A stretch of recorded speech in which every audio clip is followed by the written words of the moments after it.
Sorry, everybody, but apparently, technology wanted to kick us in the face today.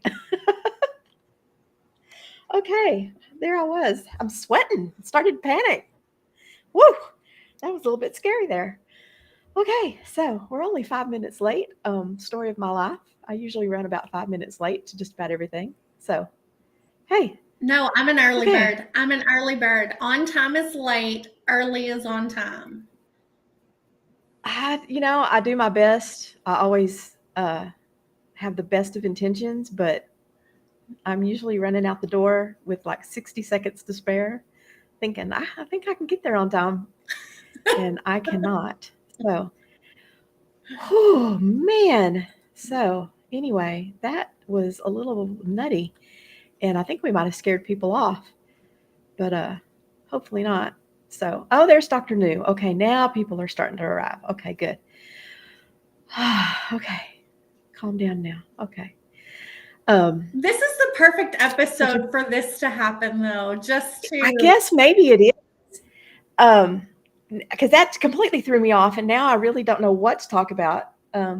Other than uh, let's just go ahead and maybe roll the intro roll the and intro. gather our wits about us. Let's roll it.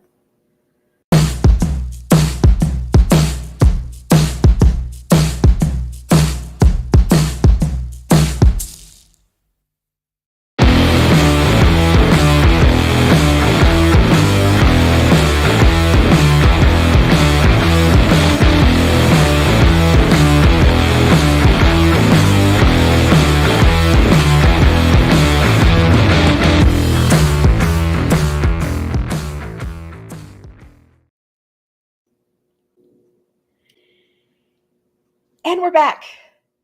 Okay. Welcome, everybody, to what is the name of our show? The Down Home Texas That's not Small Business Show, where we're going to talk about Down Home being No. neurodivergent today. Yay. Episode 6, Revealing Resilience, the Neurodivergent Entrepreneur. Yes, and we have a very special guest today. Our friend, neurodivergent entrepreneur himself, and an expert in the field of neurodivergence. Everybody, let's welcome our friend and soon to be yours, Mr. Christian Vinceneux. Good Yay! morning. Good afternoon. Good Yeah, it's afternoon for afternoon. us. Good morning for Yes, you. yes. Yes. It's Okay. probably good evening for So somebody else in the world. it's probably good evening for somebody else. That's right. So, Christian, we're so happy you're here with us. I'm very We happy to be adore here you. with the two of you. Thank you. Thanks so much for having me. Yeah. We're going to have a rocking good time. I Yes. promise you. So, Yes. tell us a little bit about yourself and how you got to be in this field. Please. Oh my gosh, how many hours do we have? Well, condense it. Which is something really hard to do for some of us neurodivergent folks. So I know, right? we tend We'll to try. we sometimes overshare, we sometimes get distracted. Um, so here we go. I think in a chronological order, this is what happened. So I was born in a neurodiverse family, meaning that some of my family members were neurodivergent, and of course, nobody knew at the time. Nobody talked about neurodivergence, but for example, I'll share a few examples. My dad had a lot of sensory issues. He would definitely be considered a highly sensitive person by today's standards. So very smart, successful, kind, and but for example, he was very noise sensitive. He was so would often ask us kids to tone it down when we were playing and just having a good time. He didn't like quick transitions. So whenever we had to transition from one place to another, he really needed to. He hated feeling rushed. He didn't like crowds. He didn't like windy days. So if he was outside and having a good time, and then the wind picked up, it was time to go inside or to go home. And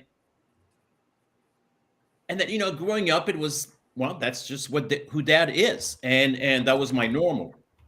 And then little by little, I realized that when I started working as an occupational therapist and started working with kids who had, many of the kids I worked with at the time had autism, had ADHD, had sensory processing challenges, and I somehow realized that it was very intuitive for me to understand these kids and to understand what they needed, because a lot of it fell under kind of like the same type of things that I grew up with my dad. And so often the Yeah. parents of the kids I worked with would ask, how did you figure out what my kid needed? I mean, you just met him today. And I say, I'm not sure. I think this is just what and at the time I couldn't really put it into words. And so as I got more into the field of occupational therapy and so worked with more different kids, and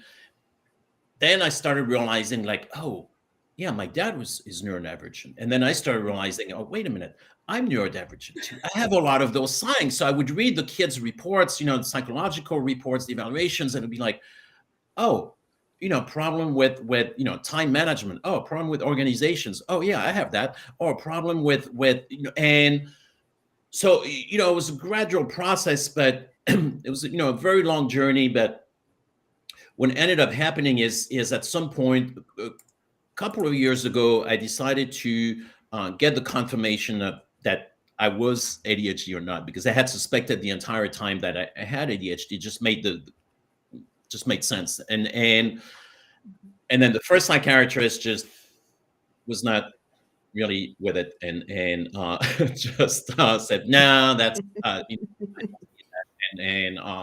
so. And the second psychiatrist said, oh yeah, you absolutely have ADHD. And so there are lots of little lessons in that, even just getting a diagnosis, because many neurodivergent folks have a hard time getting diagnosed and getting an accurate diagnosis. And there are many, many, many stories when you talk to neurodivergent people who are diagnosed, how difficult it was at times to get a diagnosis. Sometimes you luck out and you find a great psychiatrist who diagnoses you right away, and then sometimes you just you're told, oh no, it's depression or it's anxiety or whatever it is. And women tend to have a bit of a harder time getting diagnosed, and it's a whole other episode, right? And so basically, looking back, I grew up in a neurodiverse family, where neurodivergence was the norm, and I'm neurodivergent myself, and I've worked my entire life in the neurodivergent space. So it's really what I call my normal, and I'm and in the process, I got to learn a lot about myself and about others, and everything that I've learned through my clients has helped me understand myself better. And every time I learn something more about myself, it also in return helps me with my clients. So it was a long process. So take it from here. So one of the things Tammy and I both love about you so much, Christian, is your LinkedIn tagline. And it's about not fixing your child. That, as people who deal with neurodivergency, have children, it's just such a complex issue. But what do you mean by you're not there to fix somebody with neurodivergence? It's a great question. And thank you for the kind feedback. It's, it really comes from how, as a society, as a culture, we started understanding neurodivergence. And long story short is that we still don't understand a lot about it. But we started looking at neurodivergence through the lens of the medical model, meaning we have a group of what's normal, and we have another group of individuals who are abnormal. Mm-hmm. That's the medical model. So if you're neurotypical, then you're normal. And if you have a disorder, like let's say ADHD, then you are not normal and you deviate from the norm. There are lots of problems with it. Lots of problems with it, because it makes people, it reinforces the concept that there's really something wrong with being neurodivergent. So a lot of people may be watching this or listening to this and say, well, isn't there something wrong? If you're having a hard time focusing, a hard time organizing, if you're having a hard time with social situations, if you have, whatever the situation is, isn't there something wrong? Well, the new way of looking at it, which is not that new, but in the last 20 something years that the neurodiverse and neurodivergent movement has started, we're looking at things from a much more holistic standpoint, from a social standpoint, and looking at the fact that we're all on the continuum of having different needs and processing information differently, and we all learn differently. Now, there's a group, a large group of people who, for example, let's say kids who are perfectly capable of learning well in the regular kind of classroom, with sitting down, paper, pencil, listening to the teacher, and it just works. They may get distracted a little bit once in a while, but it just works. And then we have a whole group of other kids who just don't do well with that kind of format. And it's not because they don't want to study. It's not because they're not responsible. It's not because they're not motivated. It's not because they're lazy or dumb, or it's just that their brain does not quite work the same way. And it doesn't mean it doesn't work as well. It just means it doesn't work the same way. So it could be that, and I'll just use a couple of little examples instead, in case people are wondering, okay, what are you talking about? Well, for example, even as adults, we, some of us do better with music in the background. That allows us to focus better on the task if we're doing some creative work on the computer or, whatever it is. And other people will get completely distracted by that. Well, what's better? There is no better. It's what's better is what's better for you, what allows you to, to function better. Some adults, we, in the last few years or so, we've been seeing a lot of, we've been hearing a lot of things about standing desks, because a lot of adults realize that they do better, for example, in meetings or sometimes throughout the day, but even in Zoom meetings, when they are able to stand. Now, neurologically, that makes complete sense, because when we're standing, we have to, the action of standing and holding a body up sends additional input from the muscles and the joints of our legs and our postural muscles to the brain and to an area that has a positive influence on our ability to focus. So does everybody need a standing desk? No. I'm ADHD and standing desks don't work for me.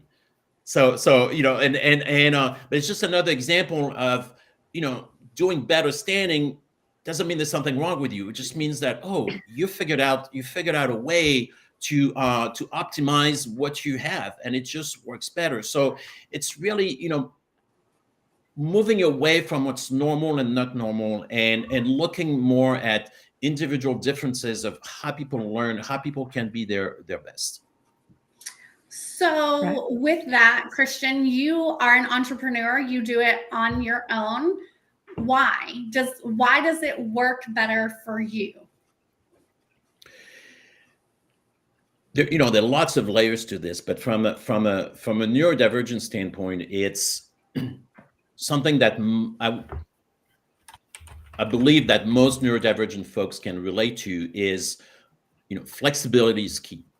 Having as much flexibility as possible in how we organize ourselves and how we do our own work and how we approach work is super important in our ability to just being able to do the work the best we can and feeling the best we can in the process. So working, in your own business usually gives you that a little more of that flexibility. You have a little more flexibility with scheduling, with the kind of how your own procedures, with and And it's that flexibility that allows us to, or that allows me in this case to, to get things done better and in a more comfortable way. Okay, Mhm. so one of the things that I have noticed in my career as a neurodivergent is that some days I have huge bursts of energy and I can run 1,000,000 miles an hour and be very, very productive. And some days I have the exact opposite. Every task is an absolute fight to get done. I have no energy, no motivation. I'm the same person day A and day B.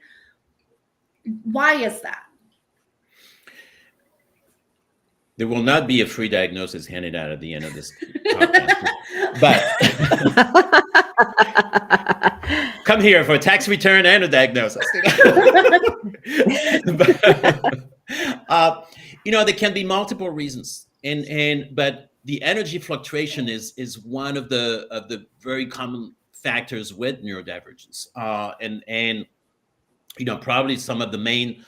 I mean, there are lots of different challenge areas that we can face, but some of maybe the two biggest ones that I see are, one, learning how to get things done. What do we need to get things done? Because that's what we need. And the other one is energy management.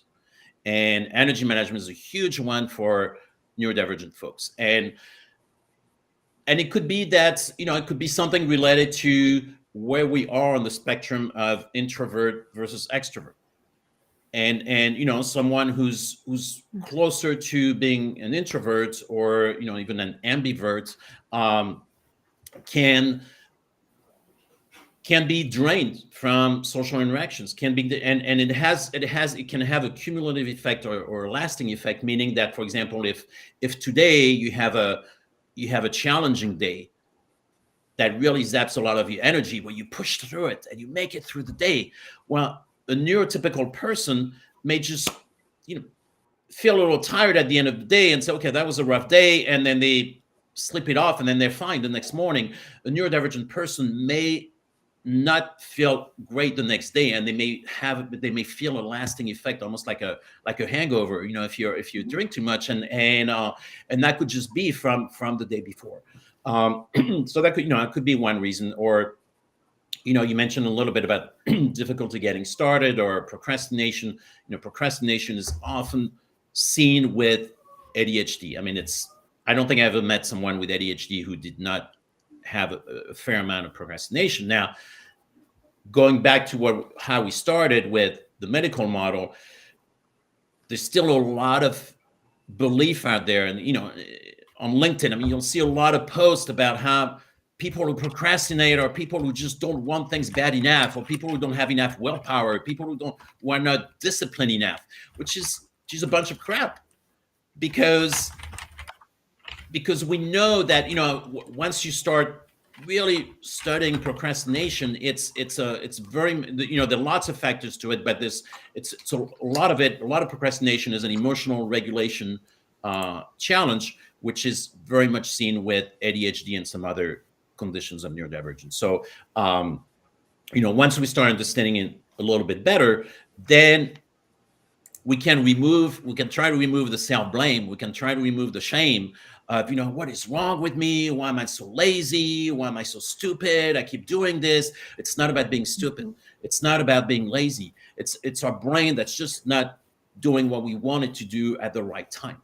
So, once we understand that and we start accepting that, then we can start chipping away at, okay, I'm not going to go down the rabbit hole of blaming myself and feeling less than, but I'm going to look for ways of, how can I optimize the way my brain works? So let me look for strategies that can help me get things going a little more easily. Mm-hmm. When we were getting this show, I did some research, and I found that some of the most brilliant minds in business are neurodivergent. I think ADHD, dyslexic, and were the two that stood out the most. I made some notes here. Um, Bill Gates is dyslexic. Tommy Hilfiger and Charles Schwab are dyslexic. Didn't know that. Richard Branson is dyslexic and has ADHD. And I think this is public knowledge. Elon Musk is autistic. Is on the autism spectrum. I mean, these are all very successful people in business. You might not agree with their politics, but they're all very successful people in business.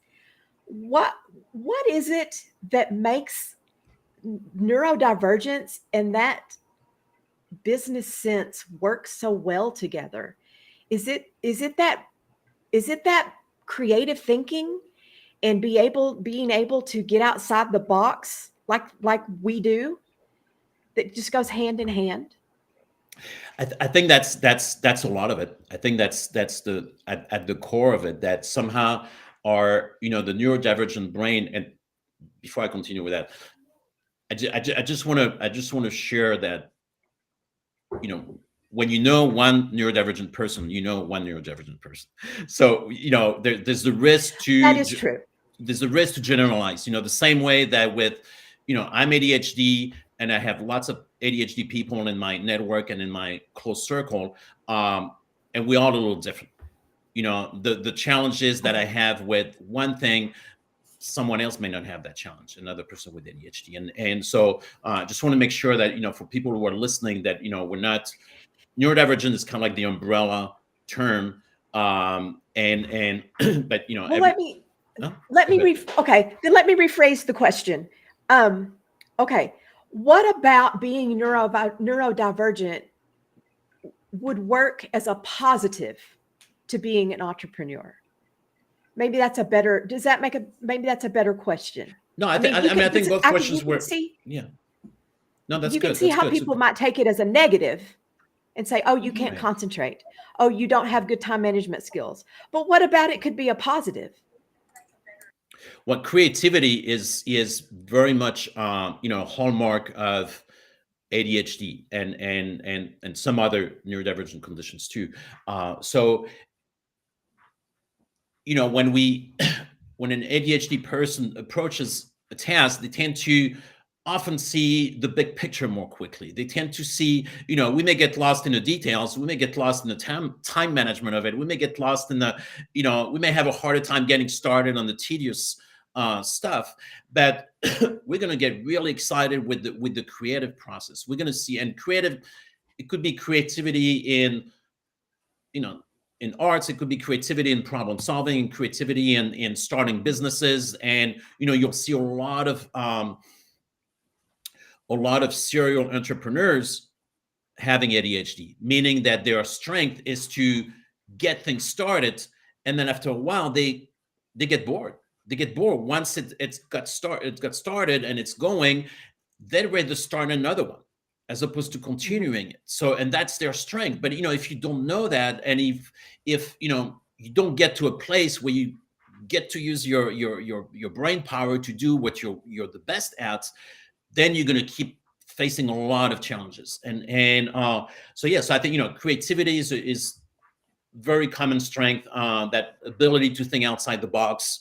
And, if you look at creative fields like advertisements or, the art industry, graphic designers, there's an overwhelming proportion of people there who are neurodivergent, and some of them don't know it, some of them know it, so. But I appreciate that you brought up some celebrities who have, who are considered neurodivergent, and because it's, it slowly changes that perspective that we have about something, that, oh, it's all negative, right, it's all bad. Let me hide it. Let me make sure nobody knows that I have this condition. Whereas, no, that's just the way we are, and there are lots of, I think that often the trap that I've seen lately, especially on social media, is to look at ADHD or neurodivergence through a a binary model, meaning it's either a curse or it's either a superpower. Mhm. Well, it's both. Mhm. It's both, because True. you know, I see people saying, "Oh, ADHD is an amazing superpower," and it's like, well, yeah, it's a superpower when you're able to tap into that superpower for certain tasks. But there are going to be tasks, I guarantee you, that are where you're not going to feel very powerful. You know, you're going to be late, you're going to be procrastinating, you're going to be, and no matter how much you want and how much discipline you have, it's going to be really difficult. And that, you know, and in those moments, you're not going to feel like a you know, super powerful person. You know, you're gonna hate it. And so you know, it's a combination of both. But you know, knowing that, okay, there's you know, lots of people who are succeeding, who are you know, who've learned to manage the way their brain works, and make the best of it. And that's, you know, that's the goal. When you were saying Mhm, those things, mhm. Christian, it made me think really big about imposter syndrome. I think that's something that a lot of people have dealt with, continue to deal with, and make us question our career. Did we do the right thing? What are some things that, when even neurotypicals, neurodivergents are kind of battling that, like what are some things that they can do to remind themselves, yes, it is a great hindrance and it is a great superpower, but on the times that it's a hindrance, are there things that we can be doing to help us not fall into hating it as much? Hating well, it's a lot of it to me goes back to knowing ourselves the best we can, and understanding our condition the best we can, and going from there. Because you know, when knowing ourselves the best we can could, so for example, for me, it could be that, you know, over the years I realized that one layer was trying to think of something practical. um okay, for you know, the greatest part of my adult life professionally, I worked as an occupational therapist. So on a daily basis, what that meant is that I worked with kids in a clinic-based environment, and it was very much play-based. And I used play and physical kind of play to work on problem solving, to work on building confidence, to work on you know, self monitoring, self awareness, all those good things. And so as a result of that, you know, I would see kids throughout the day, session after session, and I moved a lot.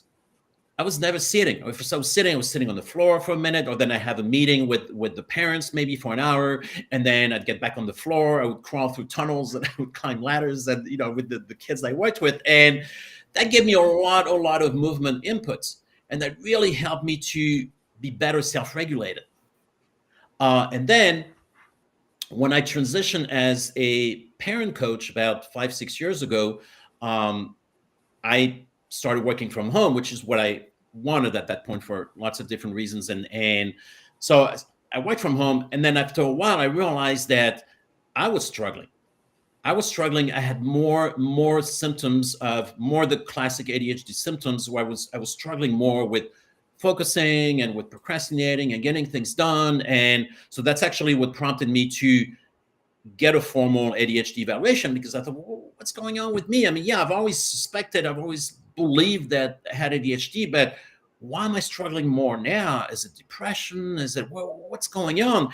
And then it just clicked. I thought, oh, wait a minute, what has changed? Well, I'm not moving nearly as much. I'm moving 80% less than I used to move, and that's not giving me the input I need. So knowing, you know, knowing myself, really reflecting on what I'm doing every day, what's working, what's not working, and then matching that with my understanding of ADHD, that helped me to connect those dots and say, oh, okay, so I need to watch for that. So I need to, you know, I need to include more movement breaks.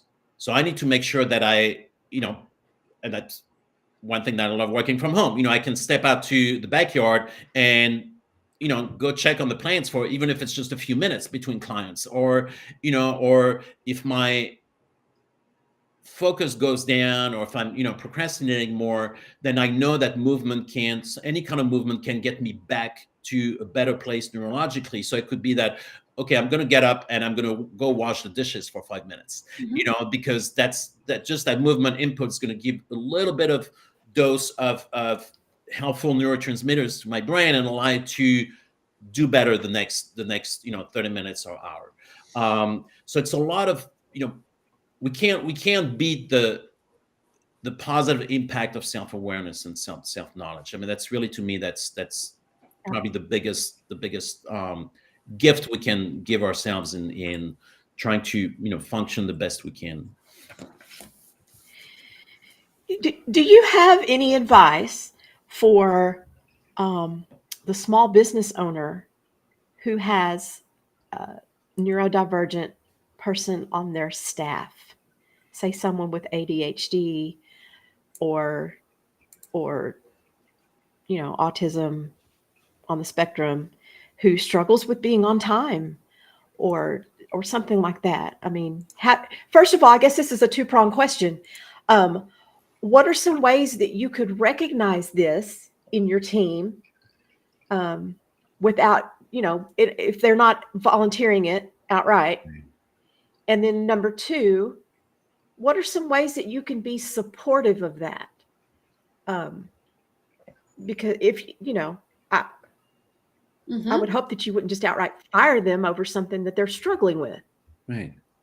Well, couple of different ways of looking at it. So, and I don't come from an HR perspective. Like, I don't have an HR background, so I'm not talking about the legality or anything like this. But to me, just, it helps to go back to the basics of human interaction, the basics of, human connections. For me, I'm always going to try to do my best to approach things through the lens of empathy. And so if I see someone struggling, I'm going to try to approach it from with empathy and with curiosity, and just acknowledge and say, hey, seems like you're having a hard time with getting on time, or with, getting those reports done on time. Is there something, something I can do, or something we can do, we can figure out to make things better, to make things easier, as opposed to saying, you're late, 2 more times and you're fired. It's like, well, let's try to understand. And it could be neurodivergence, or it could be family stuff, or it could be health stuff. It could be so many things. And I believe we should still approach it through empathy and curiosity. And if the person doesn't know, often what happens with neurodivergent folks who, let's say, who are not diagnosed, or who don't know themselves enough, they tend to say, because they grew up with that negative feedback, they tend to respond by, I'm so sorry, I'll never do it again.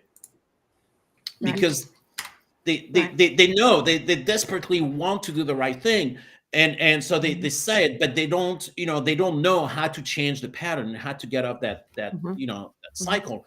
So so sometimes, an empathetic conversation, say, hey, what's going on? I can tell, so someone may say, oh, and it may lead to different things. It may lead to, and I'm not talking about making excuses for people, and if someone is always late and doesn't get things done, well, I mean, at some point, you've got to acknowledge that, and might be consequences, or might not be the best fit. And I'm hearing some echo for a second. Oh, it was me. Sorry. Oh, this is me too. And so,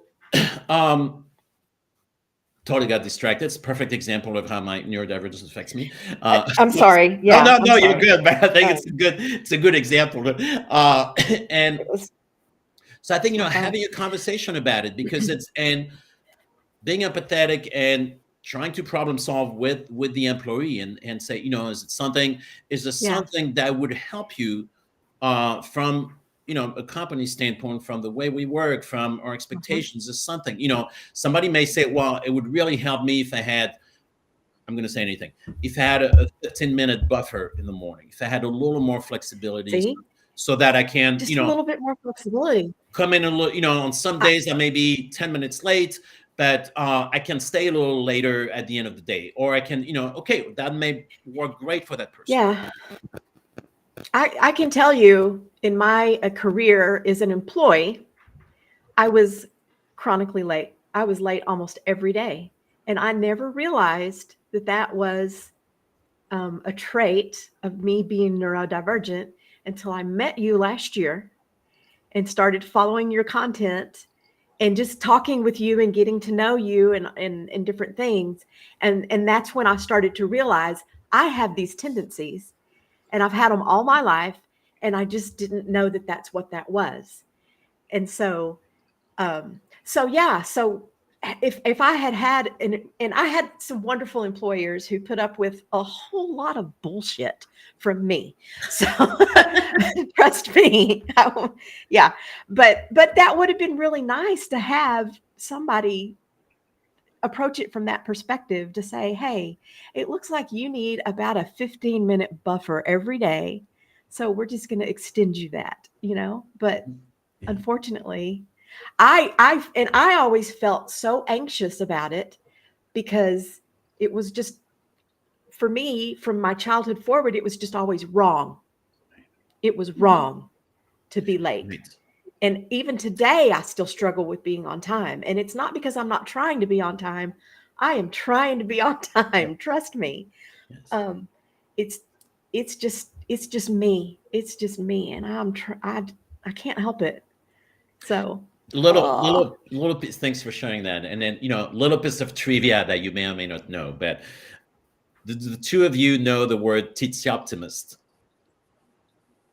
no. So optimist is a word that means that we're overestimating how much time we have to complete a task. Oh, I do Yeah. that. I do that. I do I that. do it all the I was going time. to say this.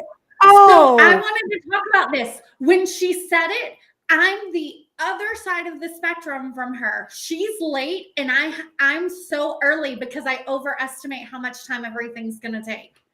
So it's often something that oh. neurodivergent folks deal with, especially with ADHD. So it's not a diagnosis criteria. It's not bad. It's often something that we see more with ADHD folks. So I'm 99% of the time I'm on time for appointments. But what happens is, no matter how much time I have to get ready for that appointment, I tend to rush, and I tend to wait until the last minute, because I think, oh, I have enough time. That'll give me plenty of time. I have that half hour, or I have that, whatever it is. And so I make it on time, but it's a mad rush. And I'm not doing it on purpose. And it's like you, Tammy. It's not like I'm purposely doing this. It's not a weakness of character. It's not that I'm not trying hard enough. It's just almost every single time I think, okay, I have to make sure I have enough time to prepare. So usually I give myself enough time, but let's say to get ready in the morning before, for my first meeting, it could be that, okay, I know I need at least 30 minutes to get ready.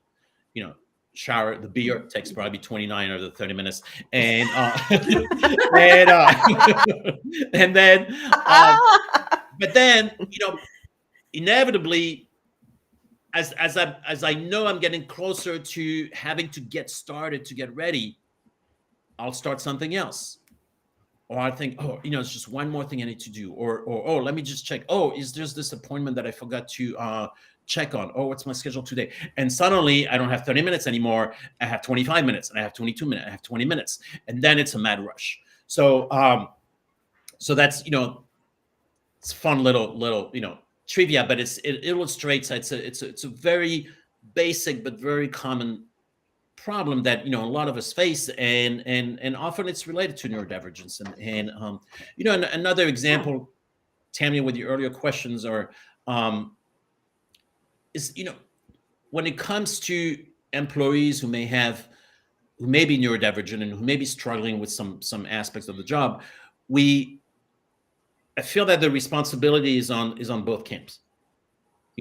We need to have employers who are empathetic, who are just understanding what reality is, understanding a little bit. They don't need to be psychologists, psychiatrists, but they still need to understand a little more about what humans do and how humans function. And but on the other hand, employees also need to know themselves, and they need to know what works for them. If I've worked with adults who are neurodivergent, and who were through coaching realized that they were in the worst possible work environments, but they were trying so hard to make it work, but it was just not. It could have never worked, no matter how hard they tried. So once they started realizing that, and it was not like an overnight thing, but eventually they started realizing, like, well, why isn't it working? And they would blame themselves. There was such a huge amount of blame and shame about I need to try harder, or why am I so dumb? Why am I, what is wrong with me? So that question to me is often like a huge red flag for neurodivergent. What is wrong with me? So when you see an adult, year after year, a smart adult who keeps saying, what is wrong with me? Neurodivergence is often the answer. And so, once you figure out that, I'm in the worst possible work environment because it's requiring me to do a lot of, let's say, tedious work that my ADHD brain does not like. It's not giving me enough stimulation. It's not giving me enough, I need more novelty. I need more. And then you can start looking for environments that are a better match with who you are and how you process information and how you work. And then you can start really shining and decrease the amount of stress in your life. Mm-hmm. Yeah. So the employer shouldn't have to be the one who solves. I do agree with that. But vice versa, the employee, once they know themselves, can, there should be some accommodations that are really not necessarily that big of a deal for companies. Right. There's some give on both sides. Yeah. Exactly. I do agree with that as well. And one of the notes that we wrote, on here, and Amanda, you remind me why we wrote this. We wrote down, fit inside the box, suffer, or go away. And if you stay and suffer, do so quietly. Do you remember why we wrote that? So we were talking very much kind of about our experiences in our careers. And that was pretty much the two options that we have been given, Tammy and I, when we were talking about this, when we were getting ready for the episode, just that we want you, we like what you do for our company until it doesn't fit the box, until you're not normal. And Tammy and I both hate the word normal. We understand where it fits, but it's something I struggle a lot with, and Tammy has expressed the same. But when you're not the normal employee, either you fit yourself back in the box, or you're spilling out of the box, but you do so quietly.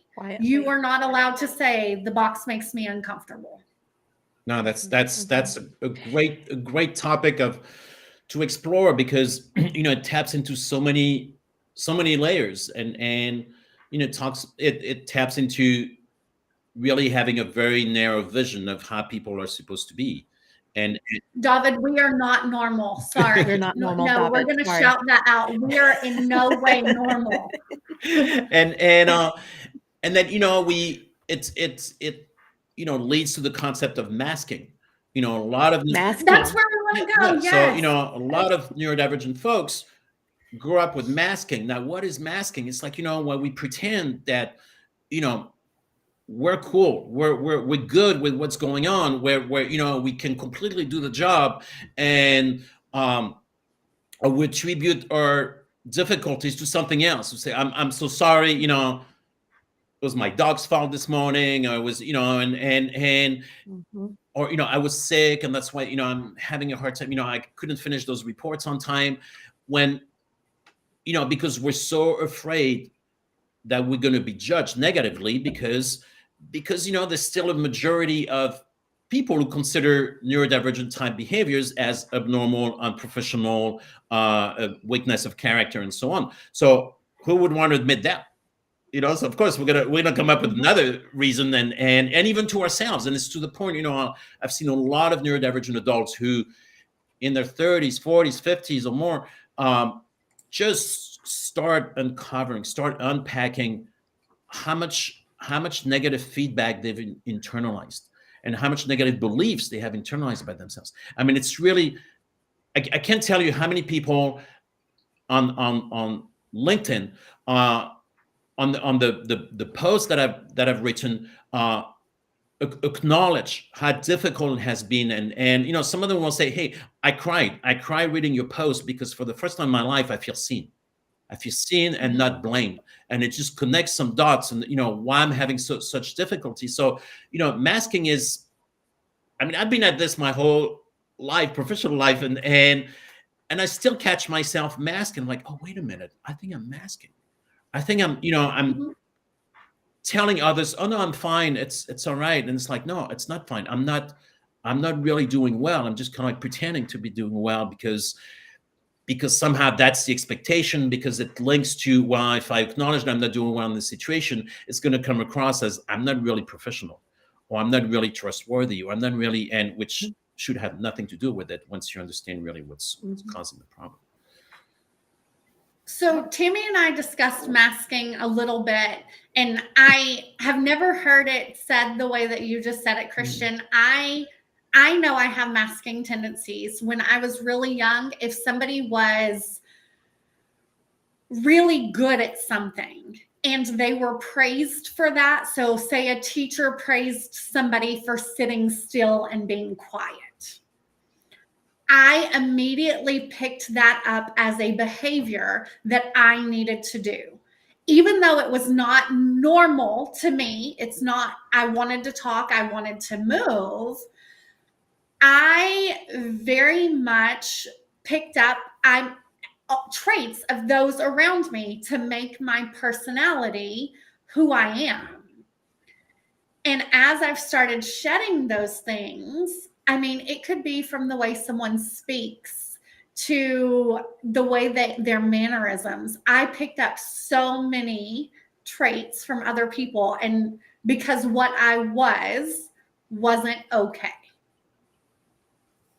No, that's Yeah. great. That's Yeah. great self-awareness on your part, Amanda. And because that's exactly how it happens, and that process of picking up on what's going on around you and picking up on the behaviors that are rewarded, is a very natural process of growing up.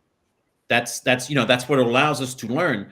But what's tough in that process is that, most of us grew up in an environment where people don't understand neurodivergence, where people don't understand that some kids may not be able to learn their best by sitting down. They're going to learn their best by standing, or by, having hands-on, projects and excuse me. And so when we don't recognize that in kids, then of course, then you're going to start believing that, oh, I have to work really hard to be like that other kid who's been rewarded. And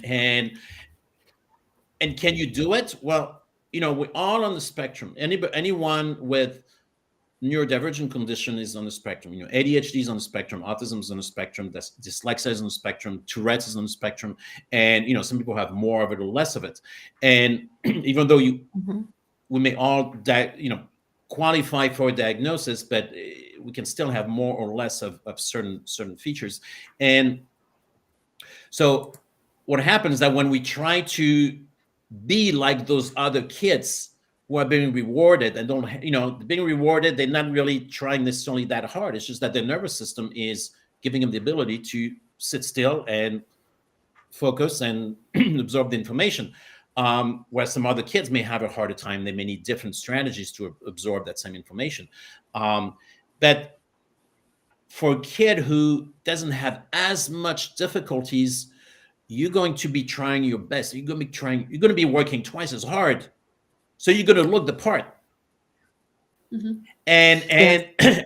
and you're gonna get rewarded, but at the end of the day, it's gonna take a toll on you. And that's that's that toll that we often carry through adulthood. And once when we don't understand it and we don't start unpacking, that's what leads to can lead to more common headaches, to insomnia, to more mental health issues, to more anxiety, to more depression, because we're having to work so damn hard on looking the part and doing things a certain way that doesn't really work for us. Yeah. Amanda and I, we were talking about this earlier before the show. We were talking about my older sons, and they both are on the spectrum. We did not realize that until the grandson came along, who's now 5 and is diagnosed as autistic.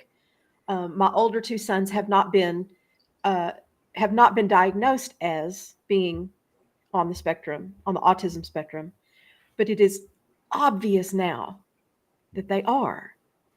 And it was kind of mind blowing to see these traits in the little one, and then go, oh yeah, our older 2 did that. Oh yeah, his father did that when he was a kid, and and just how, what is it, 30 years later, things change. And so the way you look at these things and the way you view behaviors and things changes over time. So you look at it and you go, oh, well, wait a minute, that's not normal. We need to have that looked at. And now you realize, oh, this is autism. This is what they call being on the spectrum. And then his father, my oldest son, says, I've been on the spectrum all my life, Mom. It's just that I masked it, And he learned that at a very young age. He learned that he was different. And he'll tell me things, that he one of his big things is that he doesn't like small talk. To him, he doesn't understand why people have to make niceties with each other. But he's learned that that's what is socially acceptable. Right.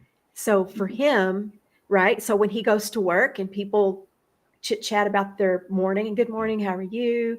Good, he makes himself do that because it's acceptable, rather than go and hide away in his office like a hermit away from everybody. See, and that's his form of, I think that's a form of masking, because he's making himself seem like everybody else. Right. And he's done that since he was probably in elementary school, and it's exhausting. That's what he says. Mom, it's exhausting. It is exhausting. And now, once is it bad to know how to do some small chats so that you can do it when you want to? Well, it's going to be up to the individual to decide that, to decide how much they want to do that. So, he has the skills. You can have that skill to know how to do it. But once you understand, once you start unpacking what's your most, comfortable way of being and what takes a toll on you, then you can start deciding a little more how you want to be, and it could be that it could be that, okay, he makes the decision. It's like, okay, I can't handle the initial 5 minutes in the morning because that just makes things easier. So I'm going to do it. And then he knows that he functions better if he's, by himself in an office and not talking to anybody. And then, if he has the ability to do that, then that's what he's going to choose to do. So it's not, most of us have to mask to a certain extent because of the world we live in. So, I'm not advocating that, we should keep masking. But once the better we understand ourselves and the better we understand why we do it, the more we can start determining, how much is too much and where am I going to draw the line? I'll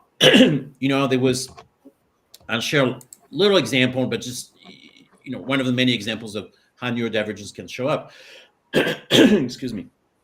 I'm recovering from a cold, and so I'm still having to clear my throat. my biggest fear today was that I was going to be coughing my head off, and you know. But You're doing good. yeah, a few years ago, when I was still working as an occupational therapist, I was asked to be an expert witness on the school district case, where the school district was taking the stand that this one of their students was doing just fine and didn't need any other services, and the parents of the child were arguing the opposite and saying, "Well, our child has been failing every year, is not making progress." So they had hired me to do an evaluation. I had worked with the child for a while, and then I went to the it was a hearing, and so I I was asked to provide testimony on what I believe the child needed and why they were struggling. So when the room gets set up with the attorneys, microphones everywhere, I'm feeling like, okay, I have to be on. There's a lot at stake in this, and I have to I have to look the part. I have to do my job. I have to show up, and they start asking me questions. Examination starts, and in the background there's this construction noise that starts really loud, and I'm noise sensitive. And it was in the room next room over, and there was power tools and drilling and song, whatever they were doing, and it just registered. But I was so focused on what I needed to do that I just kept trying, and then I kept losing my train of thoughts, and I would notice that I would lose my train of thoughts, and then of course I was starting to get a little more anxious, a little more tense, because there was so much at stake.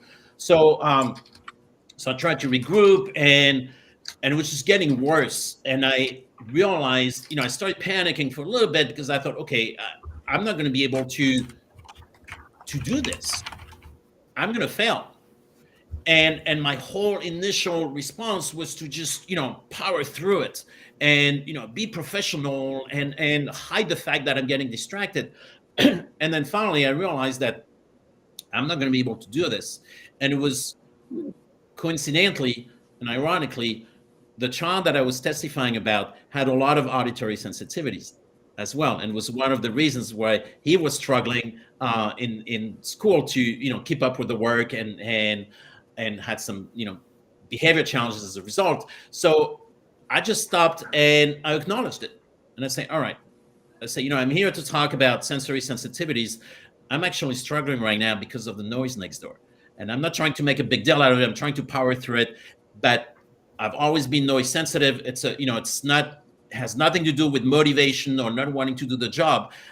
I can't concentrate. I'm not going to be able to do the job. As educated as I am, as smart as I am, as motivated to be here, I'm not going to be able to do the job. And so they went next door. They told the workers to stop, which I'm sure was felt bad for the workers because they had the job to do it, they couldn't do it. But I was able to do that because I had enough self-awareness. I had enough self-knowledge of me and also of the conditions. And I was able, with those two things, I was able to advocate for myself, because self-advocacy is huge when it comes to neurodivergence. But I was also in the position where I had some authority, where I was able to do that. If I had been in another role, I may not, they may have said, well, that's too bad, and you still have to keep going. So it's now, of course, I lost my train of thought about why I made this point initially, but it's self-advocacy is definitely something that needs to be considered for going back earlier points, and but again, it relies on that self-knowledge and then understanding our conditions. Yeah. Well, I think I have learned so much in the past. In the past 5 years, of course, with the little one, Argus, coming along and him being autistic has taught me a lot. And then finding you has taught me even more. And it's opened my mind to realize that people just think differently sometimes. There's nothing good or bad or right or wrong about it. It's just some people's brains work this way and some people's brains work that way. And if you really get into it, it's all really fascinating at the different ways that we're made and the different ways that we tick. So that's the way I view it. And I like, and it makes me want to know people even more. I love it. I love it. Yes. So, It's a great right? great way of looking at it, and um, it's appreciate you sharing what you learned from our interactions, and I'm grateful that you were willing to learn with me along the way, um, and that's it brings me to wanting to make a point for anybody who might be listening to this today or in the future is sometime there's this belief that, oh, if we just read that book or hire that coach, it's all going to be okay. We're going to figure it out. We're going to get our life together, and we're going to master this ADHD, autism, whatever it is, and we're going to be good to go. It's like, well, it doesn't work that way. So like anything else, it's really a journey, and it's a it's a truism, but it's and so my encouragement is for anyone who believes they might be neurodivergent, who is neurodivergent, to really embrace it as much as they can, and just, but also to pace themselves, because it's not, we don't have to figure it out tomorrow, and we can figure out a little piece, and that there's just not one way that's going to be the answer. And it's do I do wonderful work with my clients? Yes, I do. And my clients will tell you this, but there's a lot of different, the fact that you've learned from just, I've never worked professionally with any of you. We just interacted online, and I've shared content, and you've learned something, and that's how it goes. There's so my encouragement is for people to just keep finding ways to learning. If it's, whether it's a TikTok video, whether it's YouTube video, whether it's articles, whether it's talking to other people who see themselves as being neurodivergent, or whatever it is. And yes, it could be seeking a diagnosis, or it could be, but there are lots and lots of different ways that are going to help us gain the knowledge that we need. And it's just not an overnight thing. So pace yourself, keep at it, and every little step can make a difference. Hey, Christian, why'd you call me out about all my books? I was like, oh, dang, that is very true. I read and try to learn all of the things. See, yeah. Anyway, he just knows my heart. It's okay. You can still read. No, books, I like that though. And you're right. That's just, there's so much about it, and there's so much more about it. There's so much more about it that we're learning, and so much more about it to learn, that it can't be figured out today or tomorrow. No. Decades from now, we're still going to be learning about it. So let's just enjoy the ride, because it's right. Like I said, it's fascinating, and it's so interesting to learn what it is and how we're all different. So, and then once we embrace that, I've seen so many people, either, the ones I've worked with personally, or those that I'm talking to, sometime online, social media, or friends, and who acknowledge how much the quality of their life has improved once they started understanding all of those pieces. And because, then at least, once you start realizing, oh, I'm blaming myself. I blame myself so much my whole life for feeling like I'm screwing up all the time, or feeling like, I'm not enough. And it's that imposter syndrome. It's that, and once you start realizing it, it's not like it goes away overnight, but it just becomes easier to start being more intentional about shaping your life, about going in the direction that feels better. Either, whether it is the kind of like activities you do for fun, whether it's, you know, the kind of work that you're doing, whether it's the kind of people you interact with. You know, you can start basically moving toward a life that's just a bit of a better match for who you are, and then you can really start shining, and then you can really, you know, use your potential and your strength. Yeah. And you know, the whole idea is to maximize your strength and minimize your challenges, right? That's right. That's right. Right. You can fight it for as long as you live, or you can learn to work with it Exactly. and use it to your advantage, right? Exactly. Because it's always going to be there. Yeah. It's who you are. Yeah. Right? Exactly. Yeah. Yes. And we need to love who we Yeah. are and make the progress that we can. But I mean, the first step is really getting to know and being okay with who we are. Right. And you know, and the acceptance, you know, moving away from a model where everything is regimented, everything has been determined of what the best way is, or what the, you know, and you know, we've seen that in our culture evolve, you know, over time. But it's, you know, anything from, you know, children should be seen and not heard. You know, it's like, well, you know, I mean, there was a time nobody argued with that model, you know, and now it's like, well, it's not really, it's not a way to support kids' healthy development, you know, and or you know, people's dress code in the workplace. You know, I mean, it's you know, I remember in my, you know, in my 30s when I would go to an IEP meeting, the school meeting, I would always wear a shirt and tie, because that was kind of like what people did. And toward the end, you know, I just, you know, I didn't wear a shirt and tie, because I would have been the only one doing this. And it just, you know, it was different, you know, and so, and that's okay. You know, how we define professional is doesn't have to be with you know, your hairstyle or how you dress, or you know, can be or your lots of beard. ways. Exactly, right? Or your beard. All right. Exactly. Well, this has been really good. I think that people have hopefully have gotten a lot out of this. I know I have. So take a few minutes and tell us, Christian, where people can find you, how to connect with you.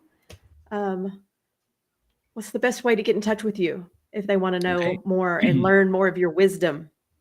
All right. Well, if they're on LinkedIn, I'm on LinkedIn a lot, so they can always just send me a direct message through, you know, through LinkedIn. I'm always happy to chat, and they can also email me at christian@lifeguidecoaching.org. And or they can contact me through my website, which is lifeguidecoaching.org.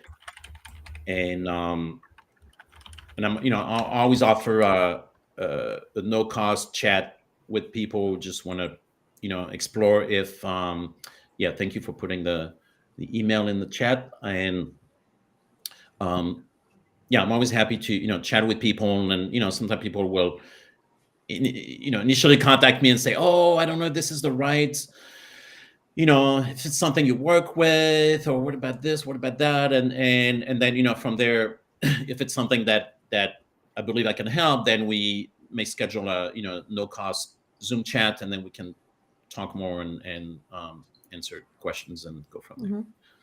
Take it from there. Yeah. And I encourage everybody to follow Christian on LinkedIn, because his content is really, really good. A lot of what he does has to do with families and children. But if you don't have children, if you're not, you know, working with a family, that doesn't matter. You're still going to get something out of it anyway. Some way, somehow. Trust me, it really will. So follow him, watch his content, watch his videos. So Amanda, do you have some closing words for us? Oh, you're very welcome. I just want to say, Christian, thank you again. Timmy and I have both gotten very, very valuable insights, which is why we wanted you to come on. we have learned so much. So I'm going to second what Tammy says. You really don't have to have children. You really don't have to be neurodivergent yourself. You really can just learn about those that you are interacting with around you that you may or may not be aware are neurodivergent. I think that's one of the things Tammy and I talked about earlier, is that when we started realizing these things, we became much more sympathetic and empathetic to other people around us. So even if you're not surrounded by this in your personal or professional life, it is something that is still a valuable skill set for you to learn about and have in your toolbox. Thank you. Thank you. I can't thank you enough, both of you for having me and for creating this space to talk about this subject, and then for, just learning with me along the way, and really appreciate you too. You're a great teacher, Christian. Yeah. You're a very good teacher. We may have a part 2 later on, because I'm sure there's parts of this that we probably didn't even delve into. So Yeah, we'll let's do it. We'll keep y'all posted on that one. So, all right. Great. Well, with that, we will bring episode 6 to a close, and I guess we will see y'all in 2 weeks. So, all right. Adios. Thank you, everyone. All right. Thanks, Bye, everybody. Bye. Bye-bye.